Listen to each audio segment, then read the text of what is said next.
Corey Day will join Hendrick Motorsports on a full-time basis in the NASCAR Rally Auto Parts Series in 2026, and there's a lot of rumors circling around the Kaulig Racing Truck Series program for 2026. What's going on, guys? It's Daniel, and welcome back to our video. We got some NASCAR and Motorsports stories discussed here today on the channel. Let's go ahead and just jump straight those really quickly. We're going to start by talking about Paul Menard. As the Trans Am account a couple days ago put out that Paul Menard is now a two-time Trans Am champion.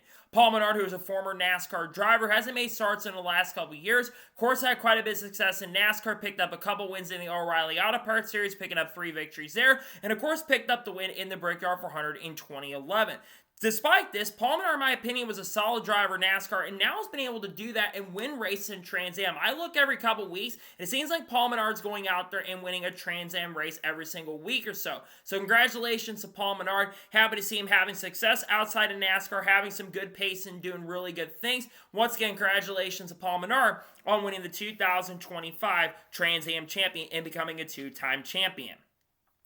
And now we're going to head jump on to the next story of today's episode as we're talking about short track racing. Now, over the weekend, there's been some short track racing that's been going on across the country, and 2 of the biggest late model races officially took place. The first one was the Orange Crush 250, and Kasey Kahne, who is expected to drive full-time in the Truck Series for Trackhouse Garage in the 2026 season, was a driver picked up the win in the Orange Crush 250. He had to battle Bobby McCarty, who is one of the best short-track racers in the country, to pick up the win and victory. Bobby McCarty had no ill feeling toward him, actually went to congratulate Kasey Kahne on picking up the win. Congratulations to Kasey, won some big late model race over the last year or so. Of course, won the Snowball Derby in 2024. We'll look to win it once again in 25. I think he's going to be running the Snowball Derby this year. Congratulations, Kasey, on picking up the win in that event.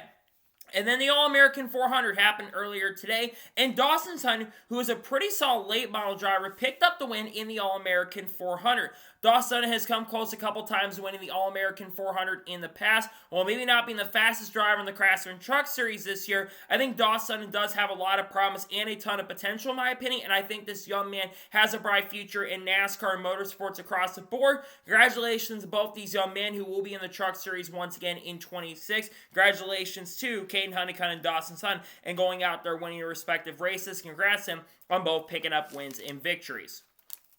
And now we're going to jump on to the next story of today's episode as we're talking about Kyle Larson. Now, many of you probably saw us on social media yesterday or a couple days ago.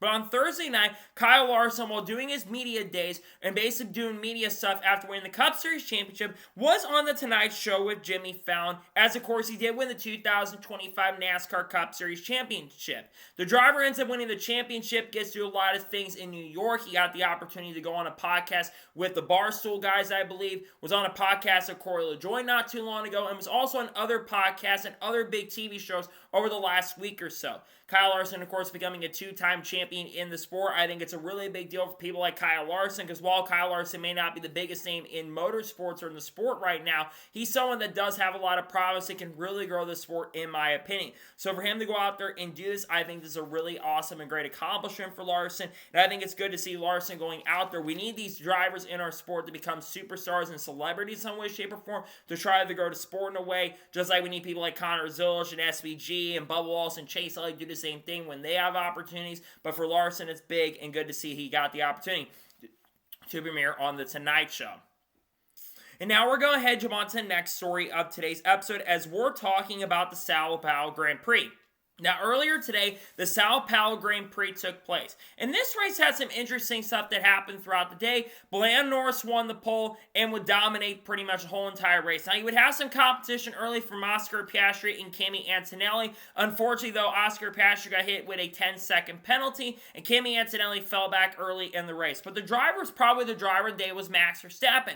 Max Verstappen basically didn't even get out of Q1, which is the first time he hasn't gotten out of Q1 in Sao Paulo since he basically on pure pace and speed. But Max Verstappen put on an incredible charge in this race, started from the pit lane and charged all the way up to finish in second or third position, which is extremely impressive from Max. He's putting on some incredible and really great moves on the racetrack, and it shows why Max Verstappen is still a good driver and is trying to prove himself that he still has a shot to win another world championship, which if he wins a championship this year, I believe that would be the 4th or 5th one in a row for Max. He looks to try to get it and basically take it away from McLaren. It's going to be tough to beat McLaren's, but Lando Norris will come off the corner and pick up the win in victory. Congrats congratulations, Landon, on winning the Sao Paulo Grand Prix. He earned the win and earned a victory. Got it done today. Once again, congratulations to him on winning and getting a well-deserved victory in this year's Sao Paulo Grand Prix. Congratulations to him on winning the Sao Paulo Grand Prix in 2025. Congrats to him on getting it done. And now we're going to head on to the next story of today's episode as we're talking about Franco Colapinto. As it was announced on Friday morning that Franco Colapinto will be returning to Alpine in Formula 1 in the 2026 season. It was also confirmed as well that Pierre Gasly will also be returning to Alpine Formula 1 in 2026. Both drivers will continue to run the same numbers once again in the 2026 season as both look to continue to build their runs with this organization this upcoming year. Franco Colapinto did struggle early in the year, but I do feel like despite the fact this organization has struggled this year, I do feel like the Franco Colapinto at times this year, yes, he had a bad crash in, I believe, one of the races, I'm pretty sure, before the main race took place. I think in the sprint race, I'm pretty sure. But Franco Colapinto, I feel like has shown improvement throughout the year and has been a little bit closer to Pierre Gasly. And that's what the team wants at this point. They're not expecting Franco to go out there and pick up wins in Formula 1, but you want to be as close to your teammate as possible. So for him to go out there and get the opportunity to continue to work with Alpine next year, I think this again is going to be a really strong opportunity for him in 2026. I think the main goal for Alpine is to try to build with these two drivers. It's not a bad idea to just keep the same two drivers in the program, because when you lose a driver in your team, you can have a lot of turmoil that helps in the program. So I like this move for Franco. Good to see he'll be back with Alpine in 26. I really hope he can show some improvement throughout the remainder of this year, because if he doesn't do good next year, he'll probably be on the hot seat and losing his ride. So I think this is not a bad move for the team and good opportunity for Franco to try to improve and get better. Good opportunity to continue working with the Alpine team once again in 2026. And now we're going to head on to the next story of today's episode as we're talking about Romain Grosjean. As it was confirmed earlier today or a couple days ago that Romain Grosjean has effectively parted ways with Lamborghini, effective immediately. There has been rumors and speculation that Romain Grosjean will not be returning to the Lamborghini GTP program for the 2026 season. Now, why is Romain Grosjean departed from the GTP Lamborghini program? Well, one, I think the Lamborghini program is no longer a thing at this point, but the other big reason being is because he is expected to go back to IndyCar in 2026. There's been a ton of rumors and speculation that next year that he will be second driver for Dale Coyne Racing and take over that seat from Jacob Abel in the 2026 year. Romain Grosjean is rumored to be going over to this program. Obviously, there will be some changes happening to Dale Coyne Racing with Dennis Hauger, which this team, of course, will have an alliance with the Andretti Global team in 2026.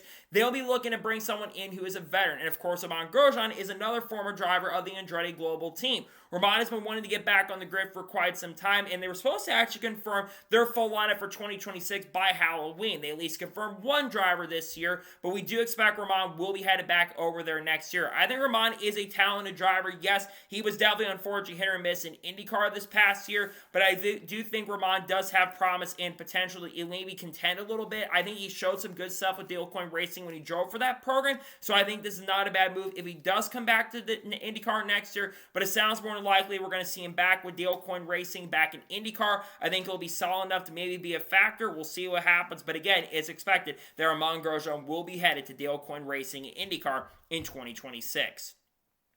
And now we're going to head on to the next story of today's episode as we're talking about Jenson Button. Now, with Jenson Button completing the season finale race for the World Endurance Championship that just happened over the weekend, Jenson Button is officially retired from racing. Jenson Button has been a long-time driver in motorsports for many, many years. He's won many races in Formula 1, including winning the 2009 Drivers' Championship, the World Driving Championship in Formula 1. He's gotten the opportunity to compete in some massive events like the 24 Hours of Daytona, the 24 Hours of Le Mans, the 12 Hours of Spa, I'm pretty sure, the 6 Hours of Spa. Got the opportunity to be full-time in the World Endurance Championship. Also got a really solid opportunity to race in NASCAR in a couple races for Rick. We're racing with association with RFK and Stewart-Haas Racing as well. And overall, Jenson Button is someone who's going to represent motorsports and has represented motorsports for many years. It's sad to see that Jenson Button is retiring, but again, he's been around in this block for many, many years, and I think he's earned the right and opportunity to go ahead and retire after being so successful in the sport for a very, very long time. Congratulations to Jenson Button on an amazing and fantastic career in motorsports. Enjoy retirement. Enjoy your time with Sky Sports, because I would expect that he'll be with Sky Sports once again in Formula 1 in 2026. so that's not been confirmed at this point. So I think it's good he'll get the opportunity to retire on his own terms. Congratulations, Jenson, on a really solid career and showing some good stuff with Jota in his final full-time year in motorsports. And now we're going to jump on to the next story of today's episode as we're talking about the number 99. Now we're going to talk about Trackhouse Racing and their number changes for 2026 in just a little bit. But one thing we know for sure is that the number 99 will now be available for any organization to use in 2026, as Trackhouse will not use the number 99 once again in 2026, with Daniel Suarez departing to go to number 7 car in the 2026 NASCAR Cup Series season, which means the number 99 will be available. And a lot of people are really wanting RFK Racing to bring the number 99 back to the organization for the 2026 year. And there's actually potentially a possibility we could see the number 99 back with RFK Racing next year. As Brad might have put a little bit of a teaser, I think it was like a Daffy Duck thing, I'm pretty sure, where he's writing down potential things they could do with the number 99 for 26. Now, the number 99 does have a lot of history of RFK Racing. They had that car for Jeff Burton. They had that car for Carl Edwards. They had that car or truck at one point for Kurt Busch and Kyle Busch back in the day. And there were other drivers in the truck series back in like 2000, 2001. And of course, they've had that 99 truck for other drivers like Eric Darnell. I think, of course, for the O'Reilly Auto Parts Series, they had that at one point as well. I think it'd be really awesome for use that for maybe a 4th car for the Daytona 500. I think Breakard mentioned in a podcast he did, there's been talk maybe that RFK could have a 4th car in the 500. That's my only theory at this point. Maybe we see David Reagan behind the wheel of that car. Maybe we see like a Cam Waters. I think that'd be a really cool opportunity. But again, the fact that they're talking about bringing this number back, I think is actually a really solid and a really exciting thing in my opinion. And I want to see more numbers come back in the sport. I think we've seen legendary numbers like the 99, which has success with a lot of drivers over the years. I think that would be really awesome to see, and I really hope we do get to see the 99 return in some way, shape, or form in 2026. Who knows at this point? It could definitely happen, but I'd love to see it happen, and we'll see if it does, in fact, end up happening in the 2026 NASCAR season. Let's see if a team like RFK could bring it also back in the 2026 year. And now we're going to jump on to the next story of today's episode as we're talking about a tire test. Now, RFK Racing a couple days ago on Friday, when a lot of announcements were going on, they officially revealed something that's going to be happening later this week at Bristol Motor Speedway.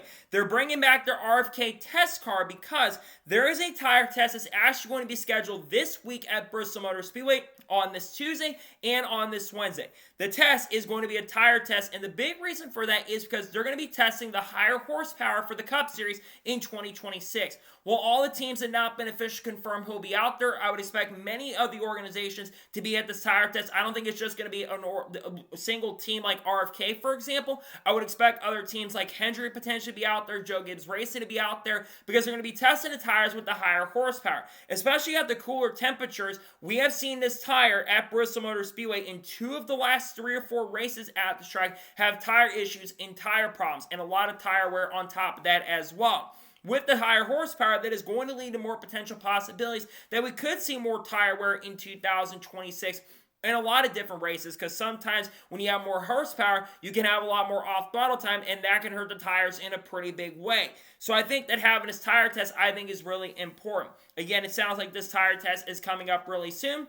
I think it's going to be interesting to see how this tire test will play out later this week. I think that there's going to be more, in fact, there's going to be a test in North Wilkesboro happening, I believe, next month, I'm pretty sure. So more of that will be happening soon that I think will get revealed in the future. But I think it's certainly interesting for sure. I don't know if that test will be open to the public. That's something I would have to say. It might be open. We'll just wait and see. But nonetheless, it's interesting that we got a tire test scheduled. I expect a lot of big-name drivers to be there for that tire test that's coming up really soon at Bristol Motor Speedway. Excited to see what comes out from that tire test relatively soon. And now we're going to jump on to the next story of today's episode as we're talking about Young's Motorsports. Now, earlier this evening, going into the afternoon, Young's Motorsports actually put out a teaser for the 2026 year. And it looks like Young's Motorsports may be teasing some stuff for the 2026 season. If you take a look at the teaser, what you probably notice is that they have a new number for their program for 2026. The number is a 02. There's a couple things I look at this. There's 2 potential possibilities. Number 1, this could just be a number change, and they might be switching from the number 42 back to the 02 for 2026. The year 02 has been synonymous with Young's Motorsports for a very, very long time. It was the first ever they used for the Truck Series program back when I think they started in like the mid-2010s, I'm pretty sure. And that number's been synonymous with Tyler Young over the years. And of course, that 02 is still used in the Craftsman Truck Series currently at the moment. But the other thing we think about is I think this potentially could be a possibility that Young's Motorsports might be expanding to a two-car team in 2026. Now, we don't know what's going on with Anthony Alfredo at this point, but if they are going to be a two-car team next year, more than likely, I would expect that Anthony Alfredo will be one of the drivers back in the program, and they might be keeping the 42 next year. Anthony Alfredo did have some decent success with this organization in 2025, while not as good as he was as other organizations, like he was with Our Motorsports back in 2023 or 24, where he actually was really competitive a couple of years back. I think that he would actually had some decent stuff happen, but the team did have some struggles this year. But I think Anthony is a pretty solid driver overall. But if they do expand to a second car, there are rumors and speculations around one driver. The name is Ryan Ellis. Ryan Ellis, we know, will not be back with Dean Jim Racing in the 2026 season. And Ryan Ellis, of course, has said he will be getting a better opportunity this upcoming year. Is Young's Motorsports an upgrade over DJM Racing? To be honest, I'm not entirely sure. I do truly think this is going to be a lateral move at best.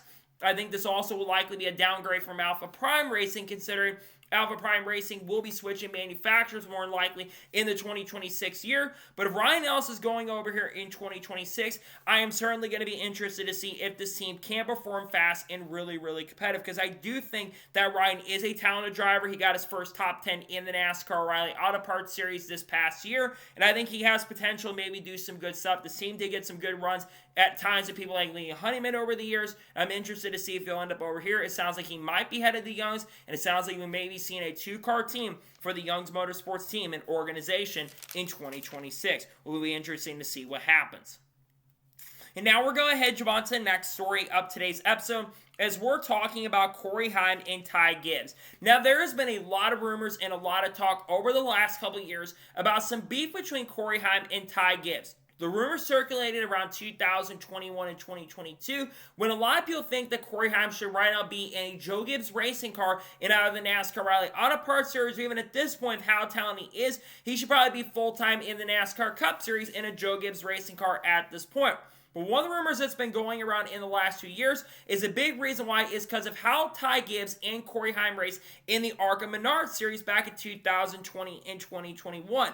Throughout the year, that couple seasons, they both were really competitive and fast. And while Ty Gibbs did end up winning the championship in 2021, Corey Heim had a really strong year. But there are a couple times where they would get into it throughout the season, and it seems like that Ty Gibbs may have not been happy and wasn't the biggest fan of Corey Heim on the racetrack. Well, that actually rumor, and if people didn't think it was true, it seems like, according to Bob Pockers, that rumor might actually be true, and even said if they didn't really have any sort of beef or situation, you probably would have been seeing Corey Heim behind a wheel of a Joe Gibbs racing car at this particular moment in point.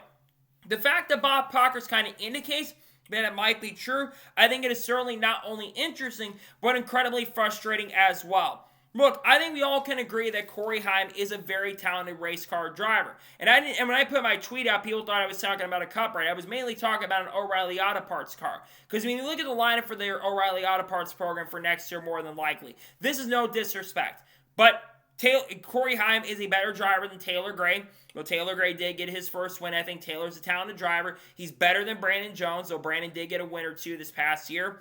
And he is definitely better than William Sawalsh, though William Sawalsh did show improvement throughout the year. And I think he's kind of on the same level as Brent Cruz. He should be in a Joe Gibbs racing car right now. The fact he's not is definitely really frustrating, and it's all because of some stupid beef. And now Corey Heim's frustration and basically the unknown in his future is very unknown at this point. And people like myself have been really wanting to see Corey Heim get a great opportunity. And I get that he wants to go in Cup with 2311, but he can't go to the 35 car unless the team tries to drop the other driver, that being Riley Herbst. But the problem is Riley Herbst has a ton of funding and sponsorship with him, and Corey Heim unfortunately, outside of Rooter Insurance or whatever it is, Root Insurance or whatever the companies are that work with him, they basically are the only companies that work with, and he doesn't have massive funding like Riley Herbst does. His family, from what I know, is funding that ride out of pocket currently at the moment. You're not going to get rid of Bubba Wallace, who had a career year in the Cup Series. Bubba, in my opinion, will get a long-term extension with 2311, and Tyler Reddick is also really good on top of that as well. So you're not going to get rid of Tyler Reddick or Bubba, and at least for next year, you're not going to get rid of Riley Herbst, unfortunately, tell the truth.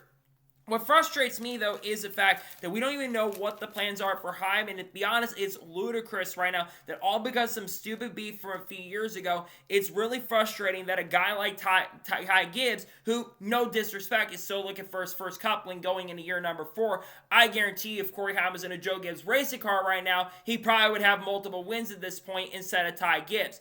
Sorry, not sorry. I think that Ty Gibbs is not as good as Corey Heim. Ty's a talented driver, but Corey Heim is definitely a better driver than Ty Gibbs at this point. And not only that, I think Corey Heim has a lot more maturity as a race car driver than Ty Gibbs does at this point. It is definitely incredibly frustrating and kind of dumb that a guy like Corey Heim is not full-time in NASCAR for next year. And the fact that he could have been in a JGR car at this point, but only be held back because of Ty, I think is kind of a little bit ludicrous to me, in my honest opinion.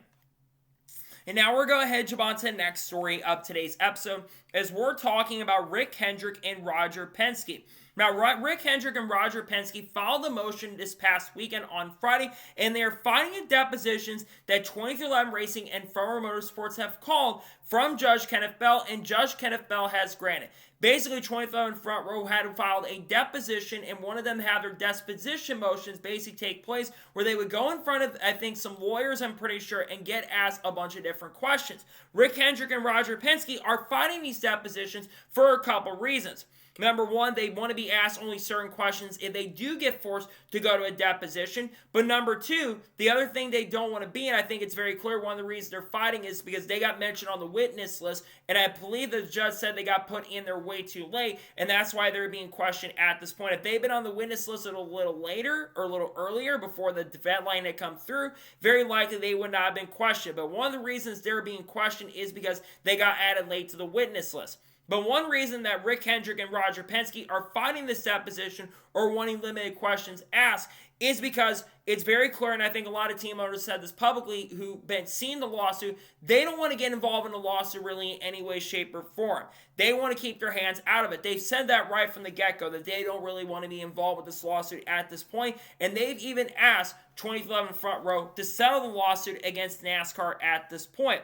Now, again, there are depositions that I think are supposed to be taking place in the coming days. In fact, I believe they're actually supposed to be going into court later this week, I'm pretty sure, for pre-trial motions. And I believe those depositions are supposed to start taking place later this week, which I think is going to be something interesting to watch and see what comes out from those depositions that are going to be happening very, very soon, because you're going to have other people talking. You're probably going to have Denny Hamlin speaking. You're probably going to have Curtis Polk speaking. Probably other people on the NASCAR side, like a Steve O'Donnell, Steve Phelps talking. But the fact that you have Rick Hendrick and them basically saying that they don't want to be involved with it, I think is very important. I think the best case scenario, and I've said this many times recently, but I think the best thing to happen at this point is there at least is a settlement that comes out from this. I think a lot of people do want to see a settlement and don't really want this to go to trial at this point.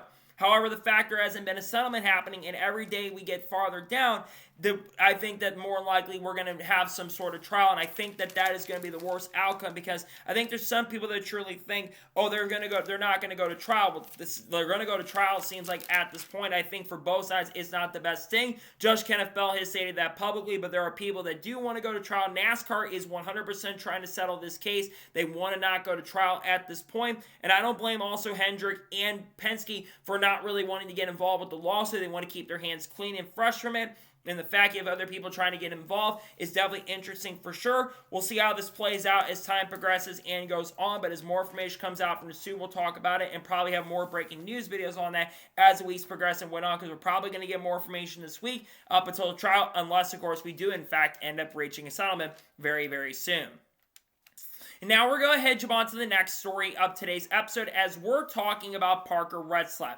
As it was announced on Friday morning that Parker Retzlaff will join Viking Motorsports in the 2026 NASCAR Rally Auto Parts season, driving a number 99 car. Danny Eflin, who of course was a crew chief for Harrison Burton in the NASCAR Rally Auto Parts Series in 2025, will move on from AM Racing and crew chief for Parker Retzlaff in 2026. We discussed the announcement on the channel early Friday. I had heard rumors and speculation earlier in the week after a teaser announcement came out. I had heard rumors and speculation that Parker Retzlaff was likely going to end up over at Viking Motorsports in 2026. Initially, we heard maybe Connor Mosack was going to be behind the wheel, but we now know Parker Retzlaff will drive this car in 2026. I think this is actually a really solid move for both parties. On one hand, for Viking Motorsports, you get a fast young driver into the team. Parker Retzlaff, I think we all can agree, is a very talented race car driver who's actually at times gotten the best out of equipment. You think about the run he had at Rockingham earlier this year. He had a phenomenal run at that track. He had top 5 and top 10 speed, was really good in the test, and I believe finished in second or third position in that race. And Parker Retzlaff was a factor at other tracks, got a pole earlier this year at Bristol Motor Speedway, I believe, and also contended for other poles at other tracks. Sure, there were some struggles in 2025 with Alpha Prime Racing, but I think that's more of an Alpha Prime Racing issue more than anything else at this point. As for Parker Retzlaff, this is a decent opportunity for sure. Now, is Viking Motorsports an upgrade over Alpha Prime Racing? That is to be determined at this point because, like I mentioned, Alpha Prime is more than likely expected to switch manufacturers next year. But I do think Parker Retzlaff does definitely have a lot of talent, and I think he'll be able to come in this year, get the best out of his equipment. I think other question we have to ask, will Parker Retzlaff do better than Matt DiBenedetto did behind the wheel? Because while Matt DiBenedetto didn't immediately set the world on fire, there was times this year where that 99 car would be up front. I think Matt got a couple top 10s in that 99 car this year. Parker definitely will have the raw speed and pace to contend, so I think he's a very talented driver, but I think, again, the big question is, will this team go to that next big level? Who knows at this point? As for his crew chief, Danny Eflin, this is a good move in my opinion. Danny Eflin and Harrison Burton in 2025 had a really strong season together. They both, of course, made the Xfinity Series playoffs, and they were really, really good in 2025, and I do expect that Eflin and Parker will be looking to improve on that going into 2026. So what are the overall expectations of Parker? Number one, finish in the top 20 in the standings. You're going to have a lot of really competitive drivers this upcoming year, and I think the field is really stacked for the O'Reilly Auto Parts Series on the full-time and the part-time side of things as well. I think the other goal is to put yourself in contention for a championship down the road, because I would have to think that Parker's probably going to be with this team for multiple years at this point. Try to put yourself in position, try to be in that top 20, top 15 area. I think that's going to be the big goal for Parker going into next year. But now let's talk about AM Racing real quick, because as many of you probably have seen, Parker Retzlaff isn't going to AM. We thought there was a chance he end up at AM Racing next year. More than likely, that team might be getting sold off to an organization called Sigma Racing. There's been rumors, speculation that Sigma Racing has bought the whole organization and team outright, and that's what might be the plan is for 2026 at this point, is that Sigma might be coming in. They may not just have one full-time driver behind the wheel. Sounds like they may have multiple drivers behind the wheel, and that's why Danny Eflin, who's been associated with Chevy in recent years, will continue to work with Chevrolet stuff in the 2026 year. In general, though, when you look at Parker Retzlaff, I think this is a solid move for the team and organization, and I do believe that Parker Retzlaff will have a pretty good season in the 2026 season. I'm excited for this move. In all honesty, as I mentioned in the video I did on Friday, I think Parker will show some good stuff. I think it's a solid opportunity and will try to put himself in position to be a championship, not a championship, but at least be a contender for top 15 or top 20 in the standings in 2026. And now we're going to jump on to the first of three major stories in today's episode as we're talking about Trackhouse Racing. Now, we did a video talk about this on the channel on Friday morning. Was announced on Friday morning, almost going into the afternoon, that Trackhouse Racing has officially announced their number/crew chief/driver lineup for the 2026 season, and they're making some big changes for 2026. Let's begin by talking about the one number that will not be changing in 2026, no pun intended, and that is the 1 car. Ross Chastain will continue driving the number 1 car for 2026, but he will have a new crew chief in 2026 as Brandon McSwain, who worked at Hendrick Motorsports as a lead engineer for William Byron, will move on from Hendrick Motorsports and work with Ross Chastain in 2026. I think this duo is going to work together very, very well. Now, for Phil Surgeon, he's going to move to more of a team role in the organization. He'll move to a higher up role in the team and program. That's the plans for him going into next year. I think this duo of Ross Chastain and Brandon McSwain, I think they're both going to be really good in 2026. I have a lot of faith and confidence. I mentioned this when it was announced that Brandon was going to be the crew chief for this car. I have a lot of faith that Ross and Brandon are going to work together very well. You look at 2025, there needed to be pretty big changes with the program. In 2025, while Ross did win the Coke 600 and had some solid runs throughout the year, Ross Chastain, I believe, only led 80 or 82 laps in the 2025 year. And I feel like this organization and team really needed a major and massive shakeup going into this season. So I think bringing someone from the outside and bringing someone in from Hendrick Motorsports to come into the organization, help the team, I think that's going to be big, not just for Ross, but the other two drivers in the program this upcoming year. But let's move on to the other two numbers, the 88 and the number 97. There will be number changes for both Connor Zülch and Shane Gisbergen this year. Connor Zülch will go full-time in the Cup Series this season. Will, instead of driving number 99 next year, will drive the number 88 car for Trackhouse Racing in the 2026 year. His crew chief is going to be Randall Burnett. In the video they released, which I gotta say, the video that Trackhouse Racing did, I thought was very emotional and very touching. I think this is a great number for Connor. Dale Jr. gave him the endorsement for the 88 and takes over this car from Shane Van Gisbergen. Randall Burnett also being the crew chief. I think Randall is a very solid crew chief, but Connor will get the chance to brand his own identity. And this move makes a lot of sense too. Connor Zülch had a lot of success in the number 88 in the NASCAR Rally Auto Parts Series in 2025. Picked up 10 wins in the year, made the championship 4. I think we all can agree that Connor Zülch 100% should have won the championship this year. The fact he didn't win the championship, I think it was definitely frustrating this year. But Connor deserves his 88 car, and I think this is a really good number, and I think it's going to be a number that's going to help his identity in 2026. And again, like I mentioned, a really good crew chief in Randall Burnett. I think Randall is a very solid crew chief. Yes, he and Kyle Busch did not end on the best terms, but sometimes separating isn't the best thing. And working with a young driver, I think Randall's going to be able to do that. Plus, we know Randall is really good at setting up road course cars. Because he helped the AJ Allmendinger, helped Kyle Busch, helped Tyler Reddick, helped other drivers. I think Connor and him are really going to gel well together in 2026. And finally, let's talk about the number 97. Shane Van Gisbergen, instead of driving a number 88 2026, will drive the number 97 car in the 2026 season. This number is synonymous with Shane Van Gisbergen. In pretty much almost every single win in the Supercar Series, Shane Van Gisbergen picked up a win in this number 97. All three of his championships in the Repco Supercar Series were won under the number 97 umbrella.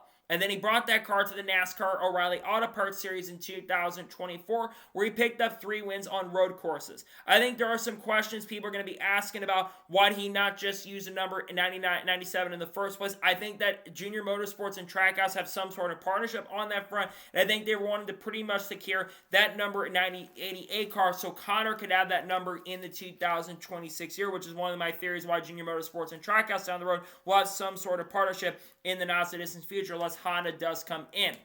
For Shane Van Gisbergen, it's a very emotional moment and great to see the number 97 working with him in 2026. The video I thought was really good for him, and you haven't really seen Shane Van Gisbergen that emotional, so I thought that was a really awesome video they put together. But I think the big thing you have to ask, who's this crew chief going to be? Steven Duran will be the crew chief. I think that Shane Van Gisbergen showed a lot of improvement throughout the year. He showed a lot of growth. I think he was a really solid driver on the ovals throughout the year, and I do expect that to only get better in the 2026 season because I think Shane Van Gisbergen is that good where he can go into this season and show some really good progress and potential on ovals. He had top 10, top 15 speed by the end of the year, and I think there's potential possibility that that will only continue to get better and continue in 2026. In general, you've got a really strong lineup with Trackhouse next year, Ross being in the 1, Connor in the 88, and Shane Van Gisbergen in the 97. I think all three of these guys work together very well, and I think Trackhouse is in the best position they've been in quite some time. Plus, they're all going to run with Junior Motorsports in the O'Reilly Auto Parts season this year with Ross basically and Shane driving the 9, sharing that car, and then Connor driving the 1 car throughout the year. Excited to see how this team can do in 2026. And now we're going to jump on to the second major story in today's episode as we're talking about Kaulig Racing. Now, over the last couple days, there has been a ton of rumors and speculation around the Kaulig Racing team for the 2026 year. Not just with their Craftsman Truck Series program, as of course, Ram will be coming back to the Craftsman Truck Series for the first time many years in 26, with Kaulig Racing being the flagship team next year. But the other big thing, there's some rumors around their Cup Series program for the 2026 season as well. Let's begin by talking about the Cup Series program really quickly. Initially, we thought not too long ago that Ty Dillon more than likely would be back full-time with Kaulig Racing in 2026. And while Ty Dillon is expected back in some way, shape, or form with Kaulig Racing, according to the Kaulig Nation account and from other sources out there as well, it sounds more likely that Ty Dillon will not be full-time in the NASCAR Cup Series with Kaulig Racing in 2026. Now, many of you are going to be asking, what's the big reason for that? The big reason being is because Kaulig Racing and ECR and Rich Jones Racing are no longer going to have an alliance for 2026. It's expected that Kaulig Racing will have Ghost Chevrolets in 2026, and that means that Ty Dillon, who's still associated with ECR and RCR, plus helping a lot more of his grandfather Richard, who, of course, was at the war ceremony representing Richard there. Basically, I think that Ty Dillon will not be in that car full-time. But Ty will be there part-time, just not on a full-time scale in 2026, according to the Kaulig Nation account. The other big thing, there's two other drivers have been linked to make some select starts in that number 10 car next year, that being Christian Eckes and Justin Haley. I know Tommy Ball mentioned on Door Bumper Clear that Justin Haley, who of course will be full-time at Kaulig Racing in the truck program with the Ram team next year, I would expect him to make some Cup starts as well. And also expected that Ram is going to sponsor the Cup Series program in 2026 on top of that. So Justin Haley and Christian Eckes. Eckes is not expected to be Kaulig Racing in the Ram truck program next year. Rumors are he'll be headed to McAnally, but I think he'll be in consideration long-term for the Kaulig Cup program, depending on how things go for 2027, because Dodge will probably be back in Cup in the near future. But those drivers are linked to the number 10 car for 2026. Moving on, let's talk about the Gong Show. They were supposed to already announce their Gong Show at this point, that Kaulig will be having a Gong Show for the 2026 year. Matt Weaver kind of insinuated that in a tweet they put out with some of the big drivers on the late model side that were not at some of the big events, and many of the names you probably would recognize on the short track side that were not there, and we'll talk about some of those in a second. But they're expected to start announcing a lot of stuff this upcoming week, and we should get more confirmations on that relatively soon. Let's talk about some of the drivers that even NASCAR Nostalgia kind of brought up. These drivers are Landon Huffman, Minnie Tyrell, Carson Brown, Carson Ferguson, and Connor Jones as well. There were rumors about Donovan Strauss potentially being a candidate for the program. It does not sound like Donovan Strauss will be part of the program in some way, shape, or form. I'm going to get the elephant out of the room on this one. Connor Jones. Connor Jones has funding and sponsorship with him. Yes, Connor Jones had some okay success when it comes to racing late models, but I think we all can agree Connor Jones, especially after how bad he was at Nice at times and how frustrating he was at Thorsport Racing, I think Kaulig Racing would be making a major mistake if he ended up over there in 2026. I think this would be a really bad move for the team and for the organization. But the other 3 or 4 drivers make a lot of sense. Carson Brown had some decent success. I think he contended for the championship in the car store. I think he's also won some late model races too. Carson Lofton was another team driver that I had heard was a potential possibility. Carson Lofton had success in the car store this year, and he's a driver who could absolutely 100% be a candidate for this program also in 2026. Moving on to Minnie Tyrell. Minnie Tyrell will always end up running like the All-American 400, time to times runs the Orange Crush 250. He was not at those big events because, of course, he is currently racing and doing this Gong Show. Minnie, really young, talented race car driver. I think Minnie's almost younger than me, I'm pretty sure. He's been around the block, though, for quite some time. And I think he'd be an interesting candidate for this program if he ended up winning it. And then finally, Landon Huffman. This one doesn't surprise me. Landon Huffman basically confirmed. I think he's one of the confirmed drivers that will be part of this Kaulig Gong Show next year. I think Landon is a really, really talented driver who's never been really given a top-level opportunity. I think he's made a start or two in the Craftsman Truck Series for, I think, Henderson Motorsports not that long ago. But that was, I think, on the dirt side of things many years ago. So I think Landon would be a solid candidate, and I think he'd be an interesting name. And there's some other names that are mentioned, but we'll keep an eye on that as time goes on. And then, of course, some of the new rumors around Kaulig Racing. Let's talk about some of the crazy big names that have been associated with the program. We've heard names like Cletus McFarlane and Tony Breidinger as potential candidates. But there's 2 new names that have emerged as potential candidates. And keep in mind, this is coming from the Kaulig Nation account once again as well. One of the drivers is Kasey Kahne, who is a former driver for Dodge and, of course, returned to NASCAR in 2025. The other name, and this is going to surprise a lot of people, Tony Stewart. According to what the Call Nation account reported, they had heard, and they're not the only ones reported on this as well. Apparently, Mike Skinner and Angie Skinner on the Skinner Roundup on Sirius XM, they also mentioned this as a potential possibility for 2026. Stellantis and Ram are wanting to go really, really big for 2026. If these two drivers come into this program, that is going to be a really interesting move to say the least, because I know Tony Stewart's had frustrations with NASCAR in recent years, and Tony Stewart has not been the biggest fan of NASCAR in recent time, so I think that would be a little surprising if that did in fact end up happening, but I think it would also be cool to see Tony Stewart come back to the sport in some way, shape, or form. And then, of course, you have Kasey Kahne. Kasey Kahne, of course, like I said, I think he insinuated after running the race at Rockham that he was actually interested in running in this car, and I think it'd be really cool to see Kasey Kahne come back and race in the sport as well, at least for a few races. These are not the only two drivers that mentioned as possibilities. There's other names that have been linked to potential Dodge program. Some mentioned Matt Kenseth. Some you've mentioned Greg Biffle. I even saw, I think, Ryan Newman mentioned at one point. Apparently, Stellantis and Dodge are really wanting to go big. This one is something that I'll believe when I see it, but I do trust some of the reports out there. The fact that Kasey Kahne could come back, we may get Kasey Kahne Friday in some way, shape, or form in 2026. I think that's actually really exciting to see and something that I'm looking forward to if it does, in fact, end up happening. But I'm getting interested to see if this does in fact end up happening in 26. But a lot of stuff going on with Kaulig Racing and some big stuff that might be happening in the future. I think a lot of fans are going to want to pay attention to as time progresses and goes on. We'll see what comes out from this in the not so distant future. We'll see how things happen on the lower series front. Maybe someone like Haley Deegan too gets associated, but who knows at this point as well. And now we're going ahead and jump on to the final major story of today's episode as we're talking about Corey Day. As it was officially announced on Friday morning going into early afternoon that Corey Day will join Hendrick Motorsports full-time in the NASCAR Rally Auto Parts Series season in 2026, driving a number 17 car full-time. There's been rumors, speculation that this was likely going to happen for the 2026 season after months of speculation, and is now officially announced and confirmed.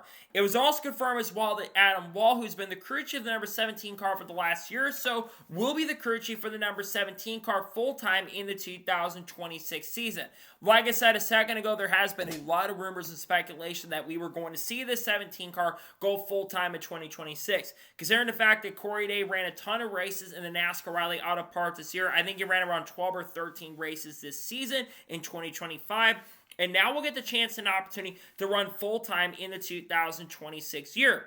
There's a lot of people that are kind of hit or miss on Corey Day. On one hand, you have a lot of the dirt fans that are very high on Corey Day, and people like Kyle Larson too, who of course comes from the dirt background, that are extremely high on Corey Day, who think he's an extremely talented race car driver who is very, very good and who's going to pick it up very quickly and be a championship contender. Then there's others who say that aren't the biggest fans of Corey Day, that say Corey Day's a bust already at this point. He's not going to be good this year. He's going to fail to contend for top 10s on a week-by-week basis, and he's not going to be a contender to win races in 2026. I'm kind of somewhere in the middle of this situation. I do agree with a lot of the dirt racing fans that I think Corey Day does have a lot of promise and a lot of potential. But I also know that people should not be expecting Corey Day to be a championship contender in 2026. But there's one thing we have to remember. Corey Day has only been racing in stock cars for maybe a little bit over a year at this point. He only made his stock car debut in 2024, just a little bit over a year ago. And a lot of times it takes young drivers maybe a couple of years to get really used to stock car racing. Not every driver is going to be like Corey Heim. Not every driver is going to be like Connor Zilisch, who's just going to instantly pick up the pace and speed. And considering that Connor Zilisch and Corey Heim have raced pavement their whole entire careers, while a guy like Corey Day has raced during his career, it takes sometimes drivers a longer time to transition from those other forms of racing. But that's what talented guys do and talented drivers do. And I think Corey Day does have a lot of that potential to really do that in 2026. So, what are my expectations for Corey Day going into this season?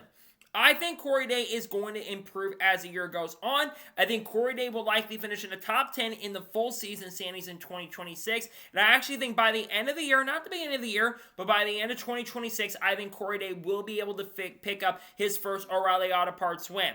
In 2025, early in the year, I think we all can agree that there were some struggles for Corey Day. But as season went on, he started really getting fast. He had a great run in Nashville in the Truck Series, finishing inside the top 5, nearly scored a top 10 in the Xfinity race in 2025. Then, of course, he had picked up a couple 10s near the end of the season. He picked up a top 10, finishing 9th at Gateway, and scored his first top 5 finish in the O'Reilly Auto Parts Series in 2025, where he finished in, I believe, 4th or 5th position in that race, despite the fact that that race overshadowed by how dominant Zillage and Almirola were and Jesse Love were. Corey Day was one of the other big stars in the race that was really getting better. And then in the Truck Series, he had that impressive run in Indianapolis where he finished in 2nd position. And near the end of the year, I think he had finishes of 14th, 11th, or something like that. And I think another top 5 near the end of the year as well. I think we all can see this. He was progressing throughout the year, and that's what you want to see. So what's the next goal of progression? Consistently contend for top 10s and even get yourself in the top 5, and by the end of the year, be in a top 5 position and put yourself in contention to go out there and win races. I think that's the ultimate goal for Corey Day going into this year, and I think that he will be solid this year. I actually think there's a lot of promise with Corey Day. I think he's a very talented young driver who has a lot of promise. He's only 19 years old, will turn 20 next year, and I do think that Corey will be good enough to contend. Just not enough, I don't know, to contend for a championship because he's going to have a lot of good people to go against. It's going to be tough to beat people like Sammy Smith, like Justin Allgaier, like Roger Crew will be full-time next year, like Harrison Burton, like Brandon Jones, Sam Mayer, Sheldon Creed will be contenders for the title, Austin Hill, Jesse Love, the defending champion, other people in the sport going to be in the full-time next year, other drivers like Dean Thompson next year. There's going to be a lot of really big contenders next year in 2026. Taylor Gray, Brent Cruz will be full-time, and other drivers will be racing in the series. There's going to be a lot of really good talents in the sport. Parker Retzlaff too. But I think at the end of the day, I think Corey Day will be able to get better this season. And I think that's going to be the most important thing. And the most important point I'm trying to make is I think it's going to take time for Corey to really get up to speed. And if he does well enough in the O'Reilly Auto Parts Series, you never know, that could lead to some other times where he may get some Cup Series starts down the road. The rumors of Spire having a 4th car at some point in 2026, 25 I should say, they didn't of course end up happening. But if Spire has a 4th car in any way, shape, or form, who knows? If he does well enough in the O'Reilly Auto Parts Series, he could end up getting that opportunity. I think the other big question to ask is, what does this mean for the other Hendrick Motorsports drivers that have ran in that O'Reilly Auto Parts car? I think this means they'll end up in a junior motorsports car. There's been rumors, speculation that when Roger Crew does not race 88 car, which he's expected to run the 88 car, and I believe 2/3 is scheduled in 2025, 26. Basically, rumors are that all the other Hendrick drivers will probably end up driving in that car, and I would expect more than likely that to be the case. You're probably going to see Kyle Larson, Chase Elliott, William Byron, Alex Bowman drive behind the wheel, but maybe Hendrick Motorsports have a second car.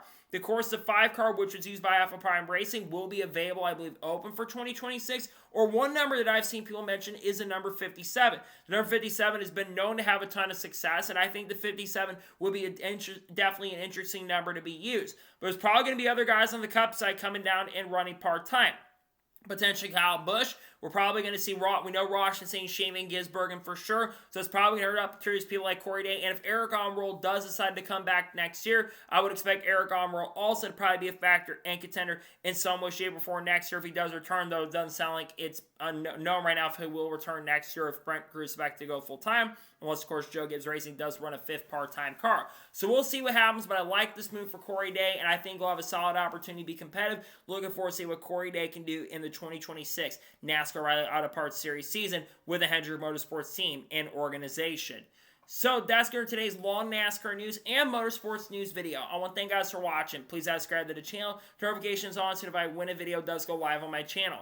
Follow me on Twitter, Facebook, and Instagram, and support me on Patreon as well. Let's get below that and comment your thoughts below on today's episode. How do you think Corey Day is going to do Hendrick Motorsports full-time this upcoming year? Let me know your thoughts in the comments below. And what are your thoughts about some of the wild rumors hearing around the Kaulig Racing team for next season?